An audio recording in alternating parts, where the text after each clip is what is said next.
शिमला के मध्य में, जहां पहाड़ अतीत की कहानियां सुनाते हैं, सुरंग नंबर 103 की अंधेरी गहराइयों में एक डरावनी कहानी सामने आती है।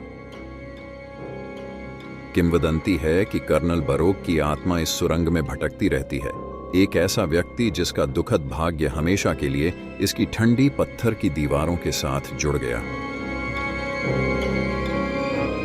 1901 में कर्नल बरोक को सुरंग संख्या 103 को पूरा करने की बड़ी जिम्मेदारी सौंपी गई थी, लेकिन एक घातक गलत अनुमान के कारण परियोजना विफल हो गई और उन्हें ₹1 के भारी जुर्माने के साथ अपमान का सामना करना पड़ा। एक ऐसी राशि जिसका मूल्य बहुत अधिक था उस समय। शर्म से तंग आकर कर्नल बरोक ने एक दुखद रास्ता चुना और उसी सुरंग के कठिन दायरे में अपना जीवन समाप्त कर लिया, जिसे बनाने में वह असफल रहे। फिर भी मृत्यु कर्नल बरोक की आत्मा को मुक्त नहीं कर सकी। ऐसा कहा जाता है कि उसका भूत सुरंग संख्या 103 के ठंडे आलिंगन में भटकता रहता है, जो हमेशा के लिए उसके अतीत की डरावनी गूंज का शिकार बन जाता है। आप एक उपस्थिति, एक भारी सन्नाटा महसूस कर सकते हैं, जैसे कि हवा ही प्रेतवाधित हो। मैंने अंधेरे में फुसफुसाहट सुनी, जैसे कोई संवाद करने की कोशिश कर रहा हो। ऐसा माना जाता है कि कर्नल बरोक न केवल राहगीरों का सामना करते हैं, बल्कि उनसे बातचीत भी करते हैं। कुछ लोग कहते हैं कि यह एक हानिरहित दृश्य है।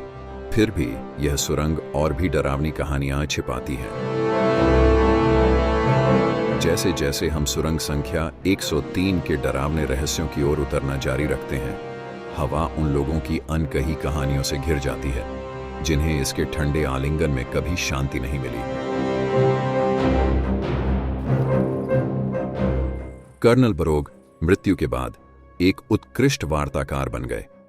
कई लोग पीड़ित आत्मा के साथ चर्चा में शामिल होने का दावा करते हैं। उसकी आवाज खामोश सुरंगों से गूंजती है।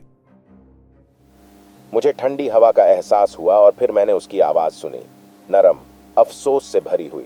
उन्होंने अधूरे काम और अपनी पसंद के महत्व के बारे में बात की।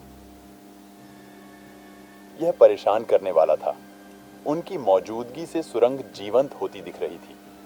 मैंने एक छायादार आकृति की झलक देखी। घोड़े पर एक आदमी आगे पीछे घूम रहा था। फिर भी कर्नल बरोक एकमात्र आत्मा नहीं है जो इन प्रेतवाधित हॉलों में घूमती है। कहा जाता है कि एक और उपस्थिति जो कहीं अधिक परेशान करने वाली है, एक महिला की पीड़ा भरी चीख के रूप में प्रकट होती है। उसकी चीखें सन्नाटे को चीरती हुई 1 किलोमीटर तक गूंजती हुई समय में खो गई एक त्रासदी की शोकपूर्ण याद दिलाती हैं। और फिर एक आदमी का प्रेत है जो हमेशा अपनी सिगरेट के लिए रोशनी की तलाश में रहता है। उनका वर्णक्रमीय रूप धुंधलेपन में साकार होता है, एक मूक अनुरोध जो रीढ़ की हड्डी में सिहरन पैदा कर देता है। जैसे ही हम सुरंग संख्या 103 की वर्णक्रमीय गहराई में उतरते हैं, अतीत की गूंज छाया में बनी रहती है। ठंडे पत्थरों पर उकेरा गया शिमला का भुतहा इतिहास उन लोगों का इंतजार करता है जो अज्ञात में जाने का साहस करते हैं। प्रेतवाधित रेलवे लाइन के माध्यम से इस कंपा देने वाली यात्रा में हमारे साथ शामिल होने के लिए धन्यवाद। अगली बार तक उत्सुक रहिए और अंधेरे में फुसफुसाहट से सावधान रहें।